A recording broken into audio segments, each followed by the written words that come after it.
Yeah, and I've just been sitting here observing because everyone's saying some really good points. But yeah, it kind of as we've already kind of elaborated on, it does tend to fall on HR's shoulders, and there's this almost, oh, staff morale needs boosting. What are we going to do about it? HR kind of approach, and it's difficult because they're juggling so much. And one of the reasons why we come up with more of the partnership approach that we offer is to save them time, to be able to be that expert of our team of psychologists, to be able to support them with it. Because as Martin said, and I'm a big fan of Martin's as well, it is everyone's responsibility. But the sad reality that I've found, and I don't know if the panelists will agree on this, is it tends to only become an issue when an issue happens.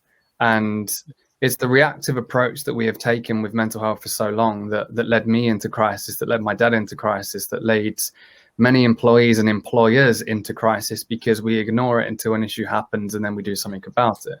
And it seems to kind of get escalated when, if I'm brutally honest, an employee potentially takes their own life or makes an attempt. And then it's like, we've been thinking about it, but now we need to do something about it. What can we do? And we then start to, throw money at it and hoping that we've got this strategy in place very quickly. So it's about people realizing that, as I've kind of alluded to, I hate talking about it, but the statistics that surround suicide are scary. Suicide is the biggest killer of men under 45. Biggest threat to my life as I sit here right now is me.